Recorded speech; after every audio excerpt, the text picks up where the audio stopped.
东部战区围岛演练，新代号海峡雷霆。台军出动苏澳号、田单号、济阳号、宜阳号等军舰抵近侦察，紧密跟踪。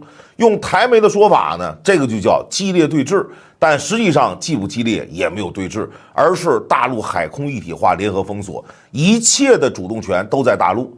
台军战舰只是配合这场军演的龙套罢了，连临时演员他们都算不上。可我们很容易会发现，台军战舰的命名有一股浓浓的中国风。如果我不跟大家讲这是台军战舰，这名你一听还以为是山东号的小跟班呢。台军战舰都是怎么命名的？为什么会有一股浓厚的中国风？今天依林想跟大家聊一聊台军战舰的命名体系。台军战舰不多，主打就是一个怀旧。为啥呢？因为主力战舰全是清一色的美军二手货，舰龄通通都在40年以上。你现在把沉入黑海的莫斯科号巡洋舰拉出来，他到台军首席战舰基隆号跟前都得喊一声大哥。台军一共4艘驱逐舰，分别是基隆号、苏澳号、左营号、马公号。其中基隆号呢最早服役于1981年，原来是美军的基德级驱逐舰，距今已经45年了。为什么叫这4个名字呢？因为它正好应对的是台湾省的4座港口。像基隆港被誉为台北的门户，也是台军重点驻防的核心港口。基隆港距离台北太近了，只有20公里。一旦基隆沦陷，20分钟后，台北就能听到坦克的炮声了。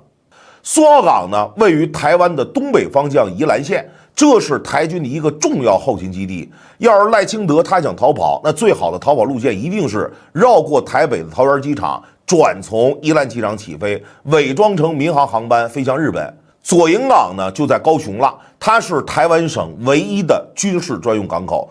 台军战舰基本都驻扎在这儿，是台海军的大本营。对大陆而言，要打垮台湾的海军，第一件事要干的就是摧毁高雄左营港，将台军战舰击沉于港口之内。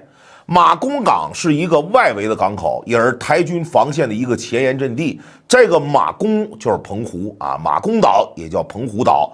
郑成功收复台湾，就是率先拿下的这个马公岛，再以马公岛为跳板，打败了荷兰殖民者，夺回了我们的台湾岛。因此呢，台军的驱逐舰你会发现都是以台湾省内的港口命名。那么除了驱逐舰以外，台海军还有22艘护卫舰。这22艘护卫舰分为6艘济阳级、10艘成功级、6艘康定级。他们是怎么命名的呢？第一个就是洋字辈儿啊，统一用洋字来结尾，像这个济阳、宜阳、凤阳、汾阳、淮阳、莱阳号等等啊，这批洋字级的护卫舰就非常老旧了。他们是美军诺克斯级，制造于上世纪60、70年代，舰龄普遍超过半个世纪了。在美军那儿退役以后，在上个世纪90年代转手卖给了台海军。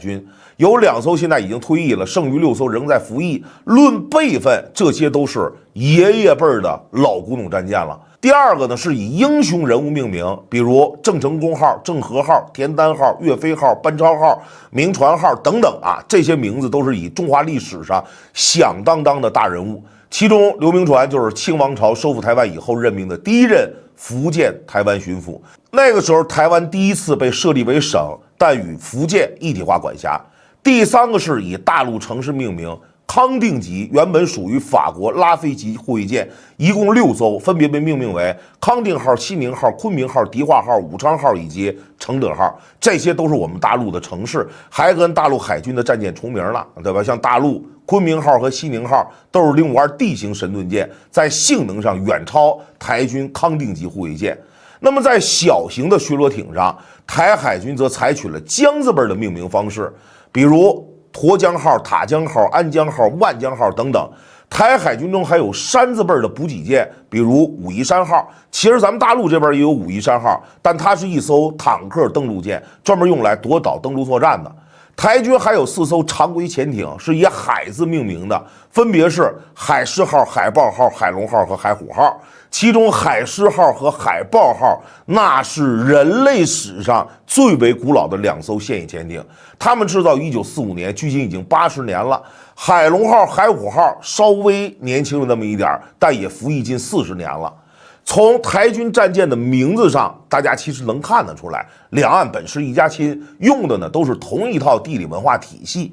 在实力上，台海军远不是咱们大陆的对手，但只要两岸统一，台海军这些老旧战舰就可以直接加入大陆的海军体系了，甚至连名字都不用改，二者放在一起毫无违和感。唯一的缺陷就是台湾军舰过于老旧了，趁早退役封存，或让大陆海军驻防台湾，才能感受得到真正的大国远洋舰队的气场。